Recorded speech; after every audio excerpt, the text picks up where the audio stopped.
Bonjour, bienvenue dans Lumière Intérieure. Cette semaine, j'ai la joie d'accueillir deux invités, un duo de journalistes que vous pouvez entendre et voir tous les jours sur RMC, RMC Story et BFM.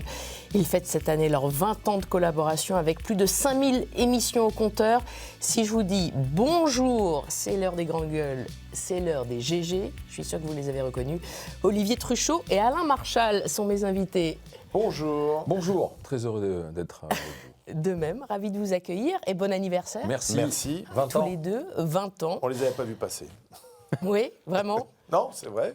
Au quotidien, depuis 20 ans, on peut donc vous entendre et vous voir. Pour fêter ça, un nouveau livre. 6 20 ans ans, de succès. 6 ans aux après le éditions premier. L'Archipel. Voilà, 20 ans de succès aux éditions de l'Archipel. Après les secrets déjà des grandes gueules. On vous confond toujours ? De Oui. temps en temps ? Un peu moins, mais ça Moins arrive. quand même, maintenant. Ça arrive quand même. Il a perdu des cheveux, j'ai toujours les mêmes. C'est comme ça qu'on vous reconnaît. Ça aide. Alors, dans ce livre, vous revenez sur la genèse de l'émission, les anecdotes, sur votre parcours, un parcours qu'on va explorer dans cette émission. Vous vous souvenez, au démarrage des Grandes Gueules, il y avait le CV Express. Oui, on le faisait subir à nos invités. Je vais vous le faire subir. Allez, vous en êtes subissons alors, d'accord ? subissons. Allez, on va commencer par Olivier Truchot. Alors, CV Express, votre nom. Truchot. Ouais, votre prénom. Olivier. Et il y en avait d'autres. Ah oui, alors André Jean. C'est les prénoms de mes grands-pères. Date de naissance. 16 06 68. Ah, Paris. Paris. 12e arrondissement. revenu. Très agréable. Mais Yes. encore. Mais encore. Non, ils sont confortables. Oui, ça permet d'avoir une vie agréable. Mais il faut continuer à travailler quand même. Ah oui. Oui. ISF, Non. situation de famille. Alors, je suis père de 4 enfants, je suis divorcé et j'ai une nouvelle compagne avec qui j'ai eu mon 4e enfant, un petit Joseph de 3 ans et demi. Langue, Très mal l'anglais et quasiment plus l'allemand. C'était pourtant ma seconde langue, mais j'ai tout oublié. religion, De tradition et d'éducation catholique, mais aujourd'hui sans. santé, Ça va. Ça va, oui, je touche Vous du avez bois, l'air. je ne sais pas s'il y a du bois. Oui, non, oui, il faut, de toute façon, pour faire le métier qu'on fait, et faire 5 heures de direct par jour, il faut effectivement avoir une certaine santé. Alain Marchal. Présent. Allez, la même punition. Donc nom, Marshall. Marchal. Vous auriez pu avoir... vous avez 2 noms. Oui, j'ai 2 noms, mais on va dire que celui qui est courant, usuel, c'est Marshall. Voilà. Qui est en fait celui de votre Du grand-père adoptif de mon, père père adoptif de mon père. Oui, bien sûr. Voilà. Prénom, Alain-Jacques-Henri François. vous en avez beaucoup. Date de naissance, 18-8-63 à Nice. à Nice. Marié, 2 enfants, marié avec Cécile depuis bientôt 30 ans, et 2 enfants, Antoine et Emma. Emma, 27 ans, et Antoine, 25 l'année prochaine. Langue, Anglais, lu, écrit, parlé. religion, Élevé catholique, plus croyant, mais toujours en recherche. et Toujours. santé. La santé, hypertension, traité, cholestérol, traité, audition qui faiblit. Dis donc. Et ça commence à... C'est peut-être les 5 ans d'écart là qui. Oui, c'est ça. Ça doit être ça. Et j'essaie de m'entretenir en faisant du sport. On fait d'ailleurs du sport ensemble avec des copains de la radio. On s'est mis au padel depuis peu. Pas d'elle. Padel. Sinon, J'ai une nouvelle passion. je fais du cardio. Vous êtes ironique. Non, c'est vrai. Non, c'est très Ah sympa. non, sérieusement, On rigole bien. on est Ça complètement... change du ski parce que vous êtes un grand skieur. Ouais, mais le ski, très moi, bien. je joue au tennis et le padel se rapproche et on a découvert ça et on adore ça. Et puis surtout, ça se joue à 4, donc c'est assez convivial et c'est très ludique. On s'amuse bien avec des copains de la radio, de la Ça télé. permet de décompresser aussi. Ouais, entre, ouais, ça, voilà. j'imagine. Ouais, sinon, on fait du coup du padel. Et sinon, j'essaie d'aller moi aussi au sport, faire du vélo, du tapis. Ça, c'est pour le cardio. C'est ma cardiologue qui m'a dit, il n'y a rien de mieux. Voilà. La marche ou le vélo. La marche ou le vélo. Pas la marche sur le chemin de Compostelle. Non, mais ça pourrait... Ça pourrait. Qui sait, ça pourrait être. Ça pourrait être. On parlait de religion, plutôt une tradition catholique. Oui. tous les deux. Oui. Vous êtes nés un dimanche, Oui. également point commun. Pas Oui. mal de points communs qui ressortent dans ce livre. Sans le savoir d'ailleurs. Oui, Sans le oui. savoir. On parle de... parlons un peu de religion Oui. pour commencer. Alain Moi, allez, je me lance. Donc, religion, oui, dans le quartier, parce que c'était vraiment dans mon quartier à Nice. D'abord, il y avait beaucoup de familles qui venaient d'Italie. Ma grand-mère était croyante, mon grand-père ayant été prisonnier de guerre. Ouais. Il y a beaucoup de choses qui l'ont fait reculer par rapport à Dieu et à la foi. Alors, comment s'appelait-il? Parce que François Sayoni. Sayoni. Oui. Mais Choa. Choa, Je c'était me son demandais comment surnom, on parce que si vous prononçait voulez, ce- en niçois, c'était François. C'est l'un des Voilà, chapitres. Choa. Choa. Voilà, c'était en Choa parlez. Sayoni.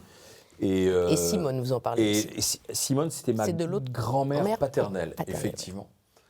Mais ma grand-mère maternelle, ma grand-mère niçoise, Jeannette, très pieuse, croyante. Et d'ailleurs, ma mère continue d'aller à Sainte-Rita, une des églises du Vieux-Nice, en souvenir de sa mère. Et de temps en temps, je l'accompagne. Et puis, on a un petit moment comme ça, quand je peux, pour Sainte-Rita. Et j'adore entrer dans les églises. Et dans mon quartier à Nice, il y avait Notre-Dame de Bon Conseil qui avait été construite par l'abbé Barré. Et c'était un point de rendez-vous vraiment du quartier. Le dimanche, l'église était noire de monde. Moi, c'est là-bas que j'ai fait le catéchisme avec sœur Geneviève. Et puis on se retrouvait tous les copains du quartier, parce qu'on a tous grandi avec mes copains, et qui sont toujours mes potes d'ailleurs, mes frères. On a grandi sur 3-4 pâtés de maison, les grands-mères se connaissaient, les mamans étaient à l'école ensemble, et nous, on a été en classe ensemble.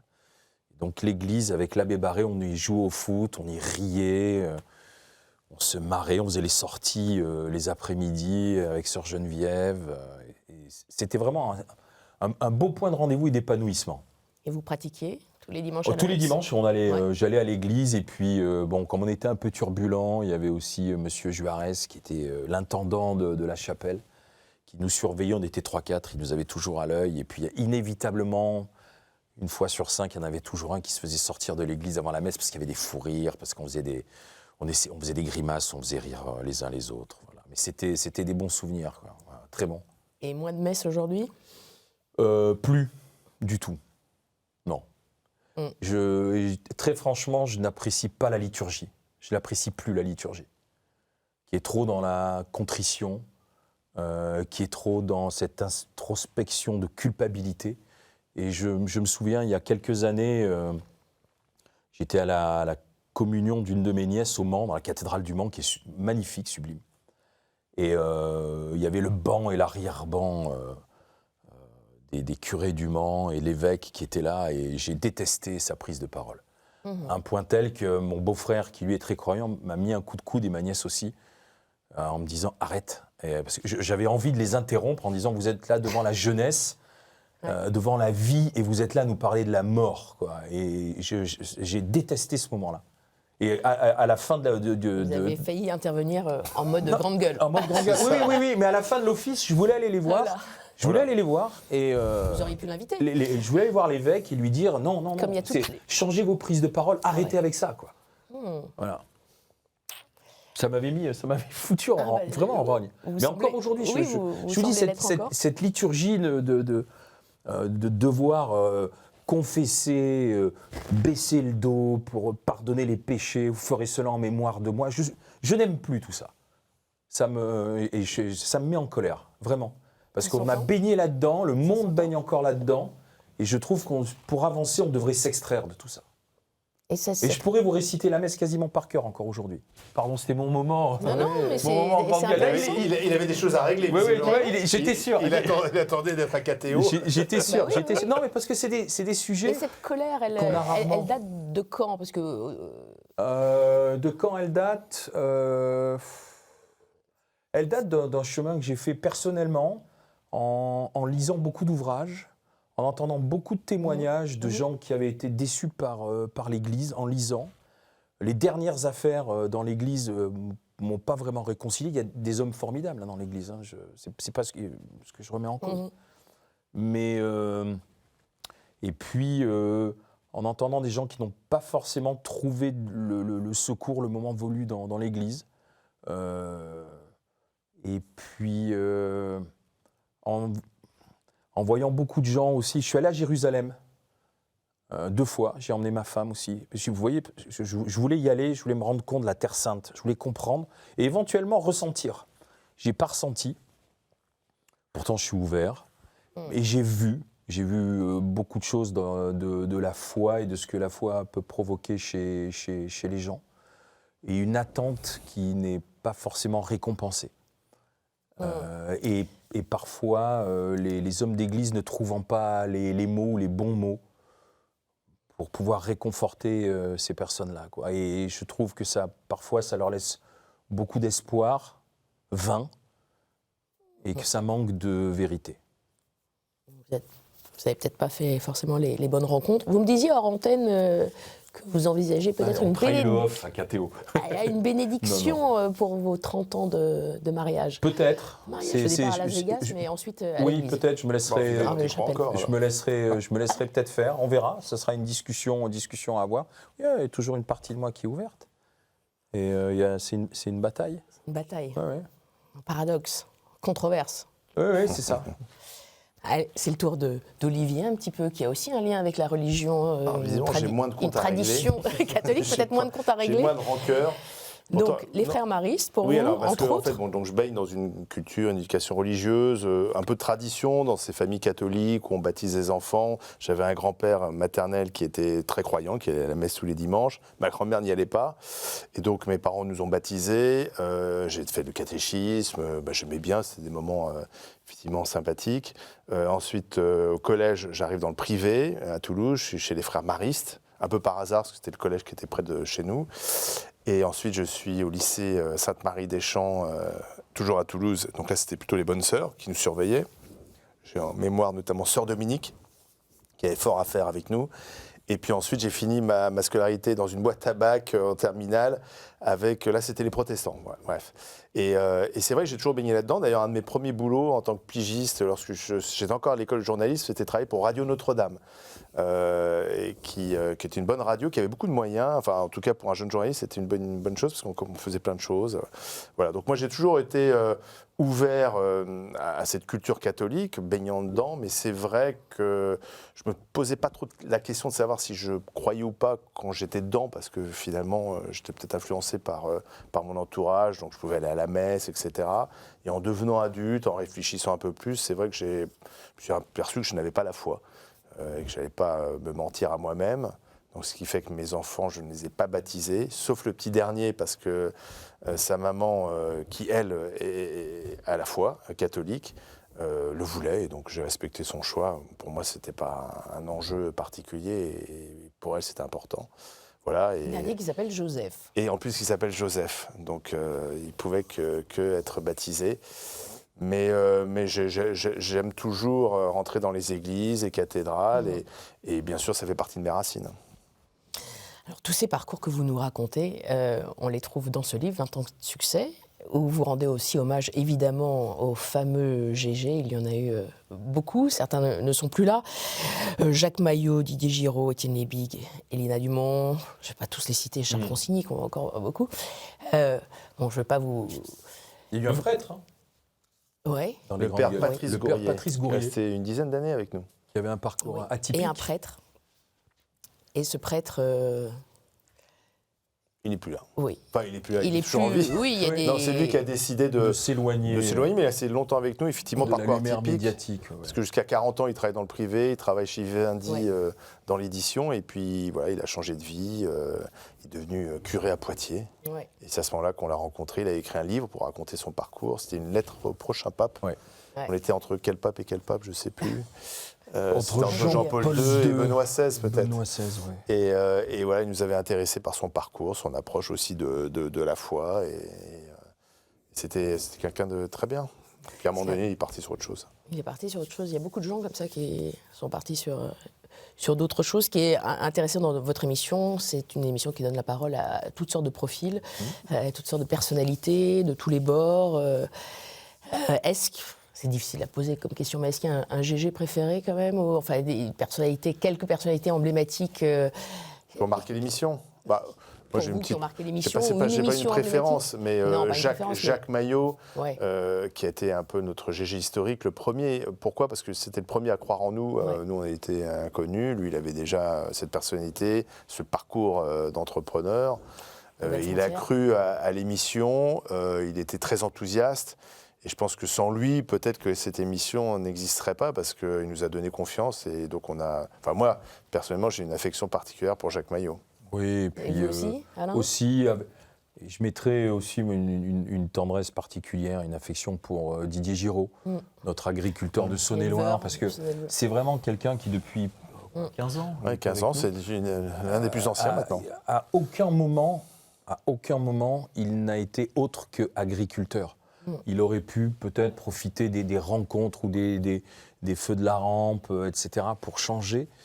Et c'est le rock des GG. Oui, il est resté fidèle il à est ses resté convictions. fidèle le matin, il prend son train, il vient faire les grandes gueules, il quitte ses vaches le matin, il prend son train, il vient faire les grandes gueules et il repart s'occuper de ses vaches. Ensuite, c'est le même, il arrive. L'autre jour, je regardais ses mains quand La il arrive. loose. C'est Ah les ouais, mains mais c'est de travailleurs. les mains de travailleurs avec des... Avec, Vous il l'avez a- briefé quand même, il faut qu'il écoute un peu oui, l'actualité avant de venir. il avait les vous mains. l'avez coaché. Voilà, il avait les mains écorchées. C'est vraiment les mains qui vont dans la terre oui, bien sûr. régulièrement, quoi. Ouais. Je vous propose de passer à la deuxième partie de l'émission, c'est celle où je m'éclipse. Ah. Voilà. Et je vous propose 4 mots. À D'accord. vous de nous les éclairer. Ok. À tout de suite, Olivier et Alain.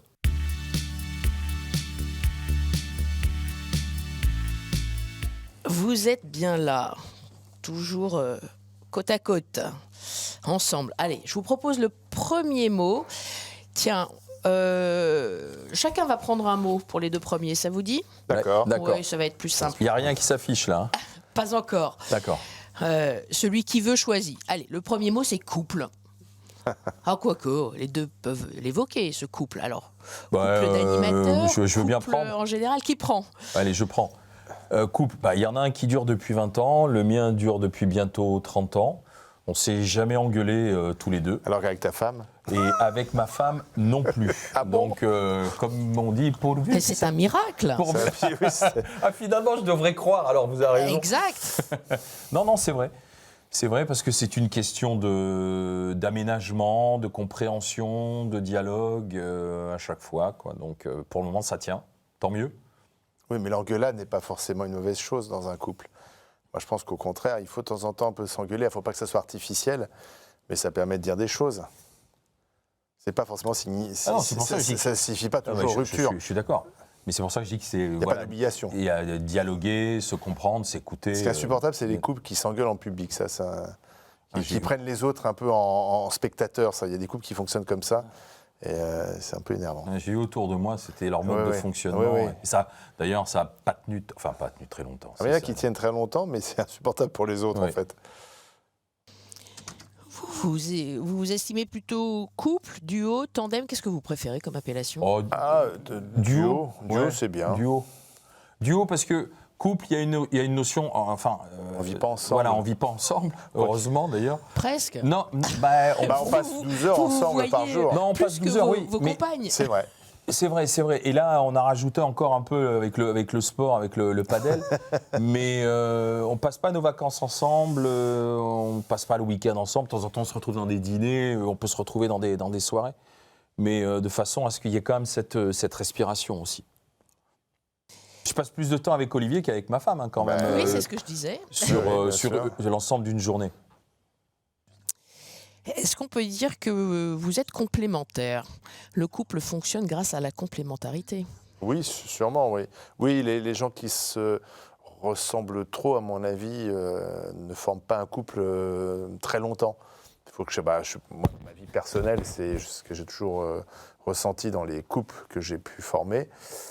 Il faut apporter à l'autre peut-être ce qu'il n'a pas et vice-versa, ou se compléter, ou s'additionner plutôt, voilà, s'additionner. Et je pense que c'est pareil avec Alain, on n'a pas tout à fait le même caractère. Ah non, pas du tout, même. On a beaucoup de choses en commun, notamment dans le travail, on partage beaucoup de choses, dans la vision de notre boulot. C'est pour ça d'ailleurs au début qu'on s'est mis ensemble en quelque sorte, mais il y a plein de choses où voilà, on peut ne pas être d'accord, même si on a des parcours un peu similaires, même parlait tout à l'heure de la présence du catholicisme dans notre vie, etc. Mais voilà, et heureusement qu'on s'apporte des choses mutuellement, sinon ça ne fonctionnerait pas, ça n'aurait pas d'intérêt. Alors, j'ai entendu pas le même caractère, pas du tout, disait Alain. Quelles sont vos grandes différences? Il y a beaucoup de points communs, mais quelles sont vos grandes différences? Je suis quelqu'un qui Qui est plus rond. Plus introverti. Ah, tu es plus sociable que moi, non? Je ne suis pas très sociable, moi. Je le reconnais. Hein. Oui, c'est vrai. Moi, je vais peut-être un peu plus vers les autres. Voilà, c'est ça. Plus facilement, dans l'échange, dans le dialogue, là, où peut-être qu'Olivier met un petit peu plus de temps. Il est beaucoup plus directif, beaucoup plus punchy que moi. Il a beaucoup plus confiance en lui que moi. Voilà, il est plus tranchant que moi aussi. Après, je sais pas, qu'est-ce qu'il y a d'autre? Non, alors pas confiance. Moi, je ne suis pas tellement confiance en moi, peut-être contrairement aux apparences. Toi, tu es un peu plus anxieux. Oui, voilà, il y a de l'anxiété. Un peu plus Enfin, l'anxiété provoque du coup un peu le manque de confiance. Ouais. Quoi, voilà. Toujours eu ce sentiment chez moi un peu de l'imposteur, un truc que j'ai gardé et que je garde encore aujourd'hui, passé les 60 ans, faut que je soigne ça. Quoi. J'aurais dû mettre un divan. Et moi, j'étais très timide en fait quand j'étais jeune. Vraiment, enfant et adolescent et même jeune adulte. Et c'était le combat de ma vie, c'était vaincre cette timidité. Je pense il l'a que vaincu, je vous non, rassure. mais si j'ai fait de la radio... Bonne thérapie. Non, mais c'était, moi je pense, c'est un peu cliché parce qu'il y a beaucoup de comédiens qui vous disent je suis très timide, si je suis monté sur scène, c'est pour... Mais je pense que si j'ai fait de la radio, si j'étais attiré par ça, je pense que c'était pour tordre le cou à cette timidité. Chacun a ses nœuds à régler, personnels. Et moi, c'était un truc important parce que ça a été un frein sur pas mal de choses pendant longtemps. Et je me suis empêché de faire des choses à cause de ça. Et voilà, donc c'était un peu mon combat intime. Donc je suis encore timide, contrairement aux apparences. Il le cache bien. Et ouais, mais justement, parfois, il y a des protections. Voilà, on met des protections, il y a des diversions pour lutter contre ça. Mais voilà. C'est peut-être ma différence avec Alain. La timidité, on la voit plus trop. Oui, mais parce que l'antenne, c'est différent. L'antenne, je ne dis pas qu'on est un personnage, mais à l'antenne... Vous n'êtes pas les mêmes, ouais. Moi, dans la vie, si vous interrogiez la personne qui vit avec moi, Mariam, elle vous dirait que je suis assez timide, en fait, dans la vie. Et à l'antenne, c'est différent, mais parce que je pense que l'antenne, on n'est pas un personnage, mais on est soit au boulot, donc on est moins dans l'intimité. Oui, vous êtes même plus virulent. Oui. Et l'un et l'autre. Alain, je crois que vous faites parfois taper sur les doigts par votre épouse et vos enfants quand vous allez trop loin. Oui, parce que je suis quelqu'un qui est assez calme, d'humeur, je pense, assez égale. Et je peux être parfois un peu éruptif. Il faut calme, alors. Ouais, et donc souvent, voilà, ça m'est un peu reproché dans ces cas-là. Il peut y avoir des petits coups de sang, que ce soit ma femme ou mes enfants, des fois, ils me regardent comme ça en disant « Putain, qu'est-ce qui lui arrive ?» quoi, parce que comme c'est assez rare, ça se remarque. Parfois, c'est pas toujours très justifié, ça monte très haut, puis ça redescend, voilà. Le couple, c'est aussi la fidélité.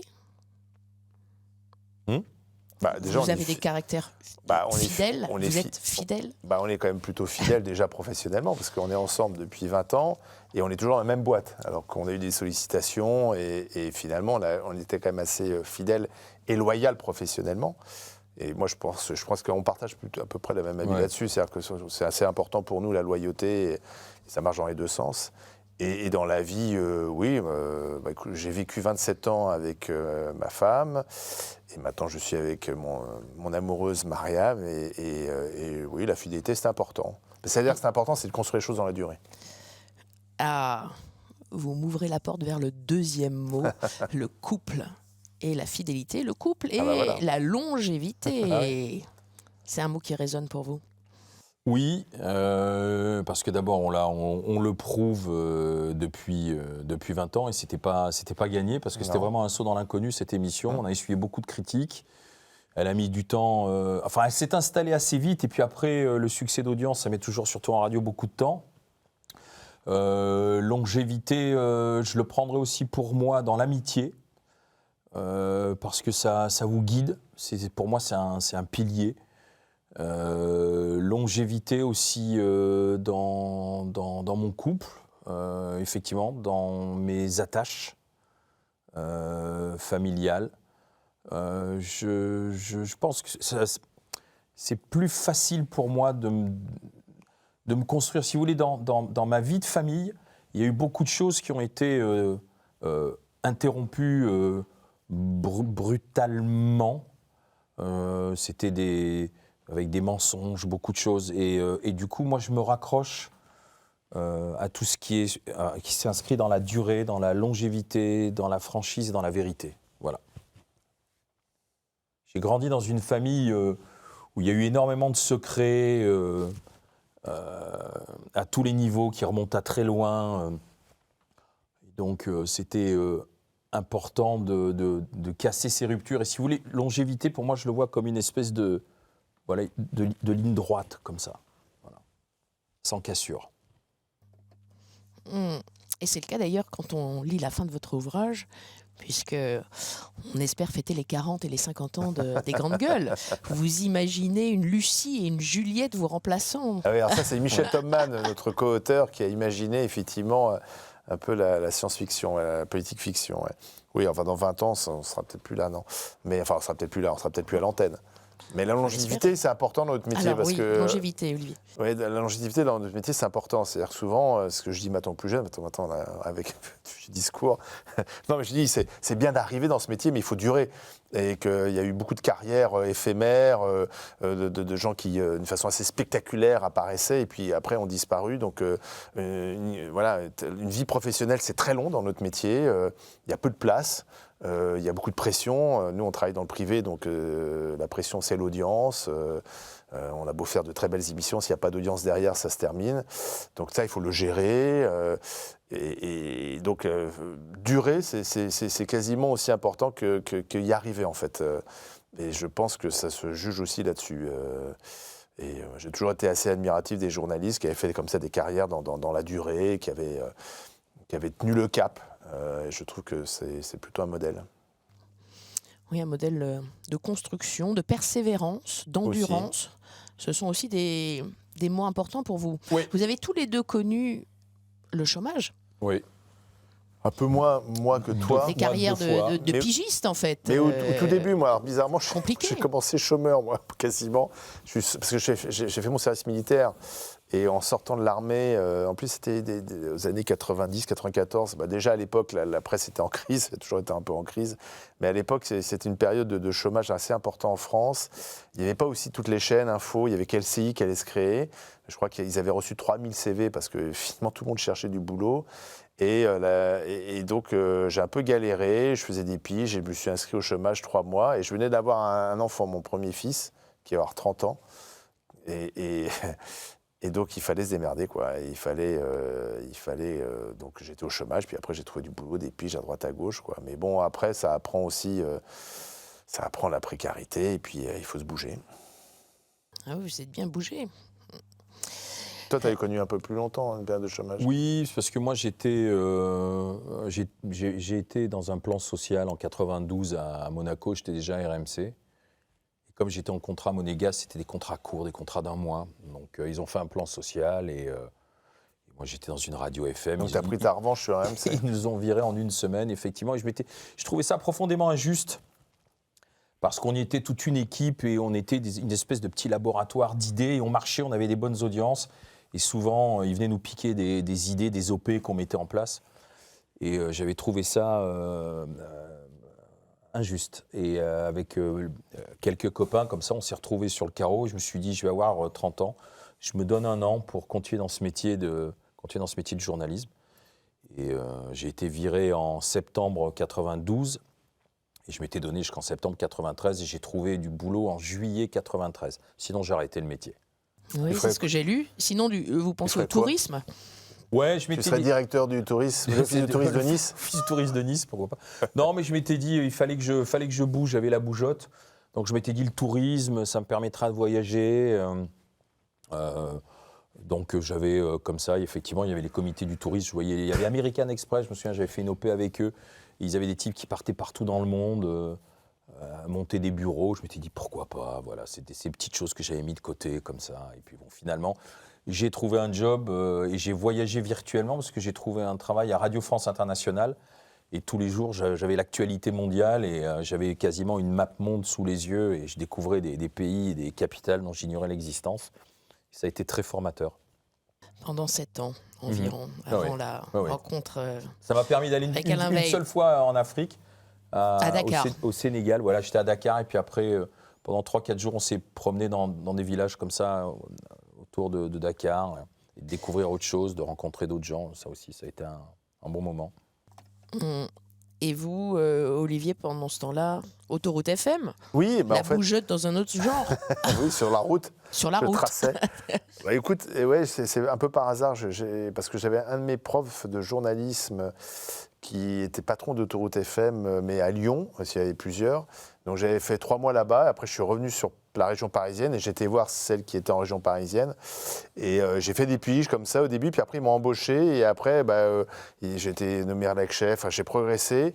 C'était assez confortable parce que j'étais pas mal payé, parce qu'il y avait des moyens, la société d'autoroute.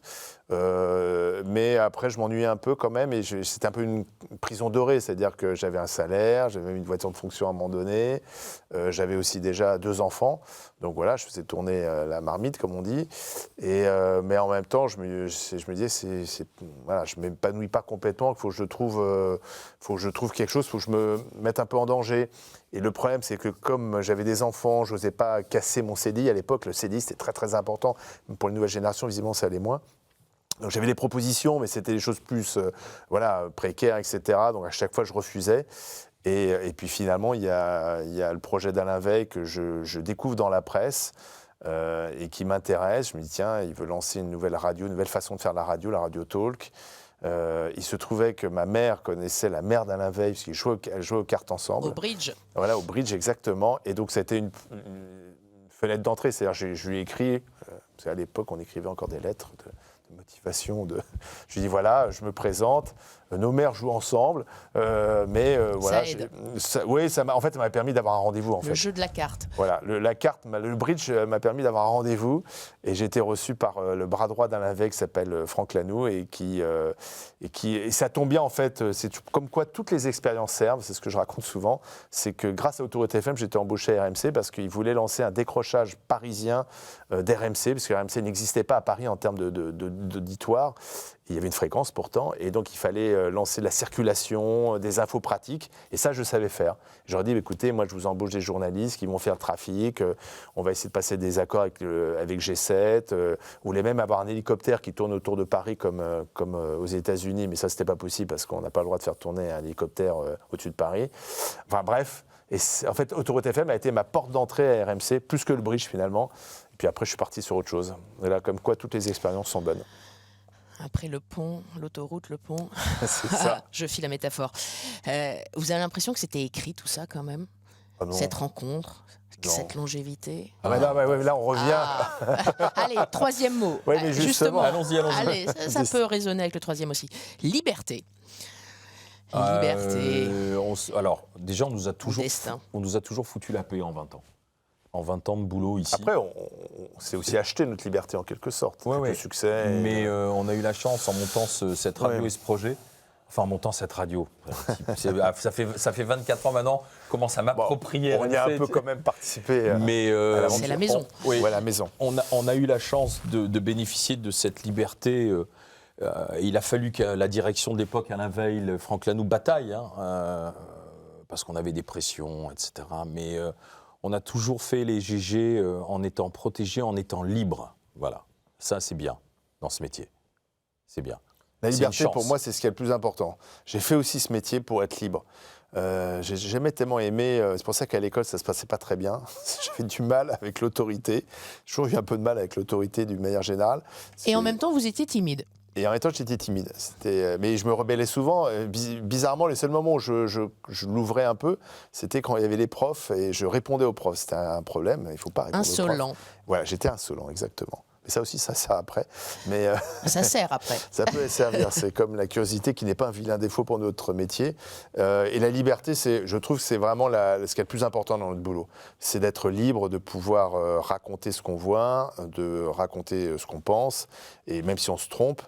Et c'est vrai que cette liberté, RMC nous l'a offert et c'est formidable. Et je ne remercierai jamais assez Alain Veil de nous avoir offert cet espace de liberté et remercier aussi ceux qui ont suivi Alain Veil, qui continuent de nous offrir cet espace de liberté. C'est vraiment ce qui est le plus important. Liberté précieuse. Tous les deux, vous avez eu la vocation assez jeune. 12 ans, j'ai lu, pour Alain. Ouais. C'est venu, en fait, c'est même venu avant. Oui, c'est ça, CM2 et puis 6e. CM2, il y avait les programmes pédagogiques. Moi, j'étais tchatcheur à l'école. J'étais pas un super élève, mais j'étais un tchatcheur. J'aimais bien faire rire, parfois faire le pitre, etc. Et il y avait le mardi après-midi, je crois, il y avait les programmes éducatifs. Et puis un jour, Madame Donato, mon enseignante de CM2, met le programme éducatif et c'était consacré aux commentaires sportifs et autant que je me souvienne. Et elle a dit qui pourrait ici faire comme ça un commentaire sportif à la volée. Et donc je me suis levé et puis j'ai fait un commentaire sportif. J'étais déjà passionné par le foot, je collectionnais les figurines Panini, on parlait de foot avec les copains. Donc ça a commencé là. Et puis ensuite en 6e, j'ai fait une rédaction sur qu'est-ce que vous voulez faire et j'avais raconté, à l'époque c'était le sport, le Grand Prix de Monaco, voilà. À la maison il y avait toujours des journaux qui traînaient, la radio qui était allumée, la télé aussi. Et donc j'ai vraiment baigné là-dedans, quoi. Voilà. Et commentateur sportif, ça vous Je l'ai fait quelques fois. Non. Je l'ai fait quelques fois sur des matchs de foot pour rendre service à des copains qui pouvaient pas y aller. Et dans ces cas-là, il disait Alain, il peut faire le job. Donc je suis allé commenter des matchs, faire des multiplex. Une fois même sous pseudo, il faudrait que je me rappelle quel était mon pseudo. Mais je l'ai fait. J'ai commenté le rallye Monte-Carlo aussi. Oui, c'est ça. J'ai commenté un triathlon. J'étais aux Jeux Olympiques de Turin aussi. C'était assez marrant. Pour RMC. Faire les interviews des sportifs. J'étais resté au siège à Turin. Voilà, c'est plutôt sympa. On entend des hommes libres et dont la liberté est aussi une des valeurs de l'émission, liberté d'expression. Vous ouvrez le micro à encore une fois, plusieurs profils et plusieurs voix différentes et discordantes dans le respect. Est-ce que c'est toujours compatible ? Parfois ça peut déraper, mais moi je préfère toujours l'excès de liberté d'expression à l'absence de liberté d'expression. C'est à nous de cadrer le débat. De toute façon, il y a des lois pour ça maintenant. Puis on est quand même assez surveillé, notamment par l'ARCOM. On a mis en place des autorités de régulation dans ce pays, qui aiment bien mettre en place des autorités de régulation. Donc on s'y plie, mais en même temps on veut aussi que le débat soit libre. C'est-à-dire qu'en plus on sélectionne des gens qui ont du caractère, qui sont là pour dire ces personnes sont là pour dire ce qu'elles pensent. Donc il ne faut pas non plus trop fermer l'espace d'expression, parce que sinon ça devient fade et sans intérêt. Entre liberté, égalité, fraternité, votre mot préféré ? Moi c'est liberté. Ouais. Tous les deux, liberté ? Oui. Égalité, c'est un leurre. Et la fraternité, et bien la entendu. Fraternité, c'est un espoir. C'est un espoir. On va dire que c'est un espoir. Bon, comme ce quatrième et dernier mot que je vous propose, un espoir, c'est la foi. Allez, foi. Bon, Alain, vous nous en avez déjà parlé un petit peu, mais bon, cette spiritualité, ce rapport à la foi. Oui. Mais après, on peut réfléchir un peu plus. Elle peut être de manière complètement différente. Moi, par exemple, j'ai foi en mes Exactement. enfants, par exemple. Je crois beaucoup à mes enfants. Donc la foi, voilà, mais on peut avoir aussi une quête spirituelle, on peut s'interroger, sans forcément mettre des mots précis là-dessus. Comme je vous disais tout à l'heure, je suis allé en Israël, je suis allé à Jérusalem, je suis allé à Bethléem. J'ai cherché, j'ai écouté, j'ai regardé. Je me questionne toujours. Mais j'ai vraiment mis de côté tout l'apparat, toutes ces paroles qui ont résonné pendant longtemps en moi. Tout ça, j'ai mis de côté. Et après, pour le reste, je vous dis, je me laisse guider. Et je me dis qu'un jour, il y a quelque chose qui fera... Il y aura un déclic et qui fera que je croirai. Donc, il y a une espérance. Mais je ne sais pas en quoi. Ah, mais l'espérance, elle y est, oui, bien sûr. Mais moi, je suis très respectueux et même parfois admiratif de ceux qui ont la foi, parce que je vois quand même que ça peut aider dans des moments, ça peut aider dans des moments de douleur intense. Moi, j'ai vu ça près des proches et qui, grâce à leur foi, sont sans doute encore en vie parce que ils avaient toutes les raisons de vouloir se flinguer. Donc la foi peut sauver, je le crois très, très fortement. La foi peut donner un sens, bien sûr, à la vie. Elle peut faire aussi des choses formidables. Il y a des gens qui sont engagés religieusement et qui aident les autres et qui font des choses que moi je ne ferais pas, enfin que je ne serais pas capable de faire. Donc ça, c'est assez... moi, j'ai beaucoup de respect pour ça. Elle aveugle aussi. Hein. Pardon ? Elle aveugle aussi, ou elle rend sourd. Oui. Mais bon. Oui, mais elle rend sourd lorsqu'elle est excessive et c'est lorsqu'elle se transforme en quelque sorte en folie, quoi, en fait. Foi, folie. Mais ça, c'est plus la folie des hommes. Olivier est moins virulent qu'Alain sur le sujet. Oui, c'est vrai. Moins de colère. Moins de colère. Non, j'ai pas de colère là-dessus. Moi, je vous dis, il y a une... Je l'expliquais. Mais il y a des saintes colères. Oui, tout à fait. Ah, ça, j'aimais bien. C'était une des expressions de Patrice Gourrier, ça. Quand il avait un coup de gueule, notre curé des GG, il disait toujours « c'est ma sainte colère ». Ségolène Royal avait dit ça aussi. Ségolène avait dit ça aussi. Ça lui a pas réussi. Et vous en avez vu... Oh, je savonne, là. Vous avez eu une sainte colère, souvenez-vous, avec... Maître Collard. Oui. Ah, c'est toi, oui. Ça reste... Ça, Alain, il est comme ça. C'est-à-dire qu'il dit rien, puis d'un coup, ça explose. Ouais, Mais il avait cherché, il avait prémédité, et puis il avait tapé sur le système de tout le monde. Et en plus, je crois même, parce qu'il était avec Étienne nous a raconté, Étienne Yebig, qu'il avait fait exprès, il avait prémédité à la machine à café juste avant l'émission, il a dit je vais les faire vriller, tu vois, qu'est-ce que je vais trouver pour... Donc en fait, il était vraiment dans un truc prémédité. Mais bon, c'est salvateur, les saintes colères. Oui, ça fait du bien. Ça fait du bien. Ça sort, il faut que ça sorte, bien sûr, c'est évident. Et après, ça permet de reposer les choses, de réfléchir. La foi, la religion, la spiritualité, ça porte aussi, je parlais d'espérance tout à l'heure, vous pensez parfois l'après Oui. Ah non, mais alors l'angoisse... Je me rapproche, je suis plus près. Non, mais l'angoisse de la mort, c'est quelque chose que je ressens. Non, mais moi, l'angoisse de la mort, c'est quelque chose que je ressens.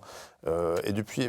la foi permet peut-être d'apaiser cette angoisse. Oui, non, le fait de ne plus exister et surtout de dire de ne plus vivre, ça va s'arrêter. Et ça me paraît absurde, en fait. Voilà, je dois vous dire. Le fait qu'un jour on ne vit plus, ça me paraît absurde et j'ai du mal à le concevoir. Donc il faut faire le pari pascalien. Voilà, on peut faire. Oui, alors non, mais c'est vrai, c'est ça. Bien sûr. Ouais. Mais peut-être que je le ferai ce pari juste avant. Avant le grand saut dans l'inconnu. Mais donc c'est quelque chose. Oui, c'est quelque chose. Et puis j'ai perdu mon père cet été, donc forcément ça bouscule beaucoup de choses. Surtout que j'avais perdu ma mère auparavant. Donc on devient un peu finalement la génération suivante. Moi, je suis l'aîné de la fratrie, et donc je pense beaucoup à mon père. Et je pense à ça, en fait. Et je pense à son angoisse qu'il avait juste avant aussi de mourir. Je sais ce qu'il avait demandé à avoir un psychologue pour en parler, alors que lui était très cartésien. Et pourtant, lui aussi, il avait grandi avec les curés, il avait fait tout son parcours. Mais bon, je crois qu'il ne restait plus grand-chose de tout ça. Mais à l'approche de la mort, il avait quand même cette angoisse qu'il a saisie. Il avait besoin d'en parler. Alors, il a pu demander à un prêtre, mais il a demandé au psychologue de l'hôpital. Et voilà, et moi ça m'a fait réfléchir, et c'est une angoisse que j'ai, et parfois je me réveille même parfois la nuit avec cette angoisse de la mort. J'ai pas envie que ça s'arrête, mais je pense que c'est une angoisse assez partagée. Moi j'avais beaucoup aimé ce qu'avait dit Mitterrand au crépuscule de sa vie, François Mitterrand, lorsqu'il avait dit qu'il croit les forces de l'esprit. Sans doute. Et moi je crois aux forces de l'esprit. Alors vous voyez, c'est pas la vie éternelle. Mais je sais que mes enfants, mes petits-enfants, et en plus grâce à Internet aujourd'hui, en fait, il y aura une espèce de partie de moi qui va survivre. Ils reverront les meilleures émissions. Voilà, c'est ça. Ils vont te podcaster. Et oui, regardez, c'était ton grand-père, ton arrière-arrière-arrière-grand-père. Et donc, finalement, ça m'aide à me dire, y a une espèce de vie éternelle, vous voyez, par la pensée des autres, par aujourd'hui la nouvelle technologie qui fera Elon que... Musk, il croit aussi, hein, le Oui, c'est déchargement des consciences. Alors, je C'est suis très pas, Elon Musk. je suis La pas sûr transhumanité. d'être sur le Transhumanisme. transhumanisme. C'est pas quelque chose que j'aime. En revanche, vous c'est voyez, pas trop mais- votre truc. non, c'est pas mon truc. Il y a une curiosité quand même. Bon, bah finalement, Je vous allez vais- revenir à l'église. Je Oui, vais- finalement, Alain, je pense que cette colère va directement le reconduire à l'église. Exact, on dirait. Oui, mais bien sûr. Et donc voilà. Donc Dans Sainte Colère, il y a colère, mais il y a Saint il aussi. y a ça aussi, Exactement. peut-être, vous avez raison, mais peut-être que cette émission, finalement, va révéler autre révélation. chose, va révéler autre chose. Mais donc voilà, moi je crois plus aux forces de l'esprit. Et donc, si vous voulez, cette vie éternelle, c'est par la force de l'esprit des autres. Moi, je me ferai incinérer, je sais déjà où je me ferai balancer. Ce sera, je sais où, devant le Cap Ferrat, c'est là où j'ai grandi. Je serai incinéré, mes cendres seront face à Saint-Jean-Cap-Ferrat et je serai très heureux là-bas et mes enfants penseront, et mes arrière-petits-enfants penseront à moi. Un lieu de mémoire et de recueillement. Oui. Oui. Mais ça, c'est les forces de l'esprit. Les forces de l'esprit. C'est la force de Et l'esprit. vous, Olivier ? Il n'y a pas besoin de Alors ça. moi, Vous avez déjà tout planifié ? Non, pas du tout. Alors, j'ai rien planifié là, ni la façon dont je voudrais finir, ni où, ni comment. Non, moi ça m'angoisse, donc je vais pas planifier du tout. On verra ça quand ça, si je peux, parce que ça peut s'arrêter brutalement à tout moment. Mais bon, non, j'ai pas donné de consignes, rien, non. Ça, c'est un truc, vous voyez, est-ce que c'est le fait d'avoir baigné dans le sud mais petit, on m'a emmené voir les morts. Je me souviens mon grand-oncle, je devais avoir 7-8 ans, 8-9 ans. On est allé le veiller, on a embrassé le front des morts, touché les morts. À chaque fois, on y allait en famille, on allait les voir. Et j'ai pas peur de voir les morts. Expérience perturbante. Ça peut. Ah oui. C'est Ça pas traumatisant. Oui. Ça peut. Moi, ça me le fait pas. Alors, c'est sûr, quand vous ouvrez le rideau du funérarium, il y a toujours un petit moment quand même qui vous prend. Mais j'ai pas cette angoisse par rapport à la vision du mort. Voilà. Et mes grands-parents, je les ai veillés. Je les sens encore quand je mettais ma main sur leur front. Ça a été un chagrin immense. Ils sont toujours avec moi. Je les emmène tout le temps. Et ça, c'est les forces de l'esprit. Alain Marchal, une brebis égarée. Mais oui, Qui va revenir au bercail. Je pense. En fait, cette colère, elle est trop importante. Ça veut dire qu'il cache quelque chose, en fait. Oui. Il va revenir. La haine et finir l'amour. curé. Eh, vous allez peut-être finir curé. Les Ah ben, un évêques, scoop les évêques sur du Mans vont KTO. prendre leur revanche. Monseigneur Marchal. Ça claque. Bon, allez, je reviens auprès de vous pour la conclusion. À tout de suite. À tout de suite.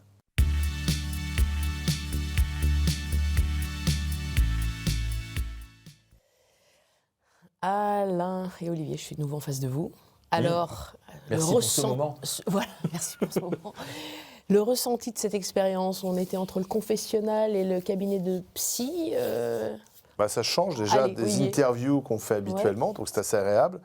Et puis c'est vrai, on est en confiance, donc on raconte un peu des choses plus intimes qu'on ne raconte pas habituellement dans les médias. Donc voilà, c'est intéressant. Ouais, ça permet de se livrer un peu plus. On a eu une scène colère d'Alain, Il nomine C'est pas Sainte. terre et fili, mais peut-être un retour. Non, mais en et plus, Spiritus Sancti. Oui, mais je pense que ça le Il va nous titille en parler en fait. latin Oui, je pense que ça le titille en fait. Il va revenir, il va reprendre le chemin. Enfin, Tu reviens Le chemin de Dieu. dans le droit Dans le droit chemin, chemin. grâce à KTO. Non, mais Et lumière intérieure. merci parce que Ouais. ça nous Mais on permet l'a de parler tous, d'autres hein. choses. On a tous cette lumière intérieure, mais c'est vrai que nous, on a une image de gens que l'on voit entre 9h et midi, Oui, bien sûr. 17h et 19h, où à chaque fois qu'on fait les émissions, nous Qui est demandons- forcément une image un peu biaisée. Voilà, un peu toujours la même chose. Et puis quel est notre chemin personnel, notre parcours, nos colères, ce qu'on nous angoisse, etc. Ça, en fait, je crois que c'est la première fois Oui, c'est vrai. qu'on le livre, hein, vraiment. C'est vrai. C'est vrai que tout ce qui est foi, spiritualité dans vos émissions, enfin, il y a eu la rouverture de Notre-Dame récemment. Oui, il y a la couverture de Notre-Dame, qu'on n'a pas, nous, tellement... Pas sous l'angle de Non, la... non, pas tellement. Non, on était la plus... spiritualité. Non, c'est vrai qu'on parle assez peu de spiritualité dans les grandes gueules. Peut-être qu'on devrait le faire un peu plus souvent. On parle de religion, mais souvent des dérives de la religion. Quand on parle de l'islamisme, par exemple, ou des scandales dans l'Église ou des catholique. scandales, voilà, ou quand il y a des scandales, donc on parle un peu de la face noire de la religion. Étienne Liebig, notre éducateur d'ailleurs, raconte que ado, jeune. Oui, c'était. Voilà, il avait été touché agressé curé. par un prêtre. Et, lui, il s'en est remis, il l'a combattu à sa manière, etc. Mais on a eu beaucoup Mais on a témoignages à des ce grandes niveau-là. gueules qui sont engagées dans la foi, qui ne le cachent pas. Emmanuel de Villiers, Joël Dagossiri Joël aussi, Dagossiri, qui est plutôt chrétienne évangélique. voilà. Et on le respecte. D'ailleurs, on voit, ce sont des moteurs aussi pour eux, et on respecte complètement. Parmi les 4 mots proposés, est-ce qu'il y en a un qui vous parlait davantage? Moi, le mot liberté me parle liberté, davantage, oui. Ah Je oui. vis au corps. Parce que ça permet de tout faire Vous aussi, derrière. liberté ou foi, finalement? Je sais que vous voulez me ramener. Si. Je vous promets, je vous tiendrai au courant. Je crois que vous avez raison. repasserai vous voir en vous disant ça y est, j'ai avancé, j'ai retrouvé quelque chose. La lumière est devenue un feu, une flamme. Oui, oui. Non, mais être libre, c'est ce qui est le plus important. La Ouais. liberté. C'est une quête, hein, on ne l'est pas toujours, mais... La liberté d'expression qu'on entend bien dans votre émission. On arrive à la fin de celle-ci. Je Merci. le rappelle, Vraiment. les grandes gueules. Ouais. Voici nos grandes gueules à nous, entourées des leurs. Lisez leur livre, qui est quand même truculent. On apprend toute votre vie, Oui, votre parce que, parcours, voilà. et puis hommage aussi Et aux ceux des grandes gueules grandes qui gueules, surtout. Voilà, et le bien parcours sûr, des qui grandes vous gueules, entourent. On ouais. n'a pas pu tous les citer, mais ils sont bien présents dans ce livre, aux éditions L'Archipel, Grande Gueule, 20 ans de succès. Merci à vous. Merci à vous. Olivier Truchot et Alain Marchal. Je vous salue, Marie. Elle était facile. Allez, Oui, à on l'a bientôt. jamais Vous fait. connaissez le replay, ktotv.com. À la semaine prochaine. Bye bye.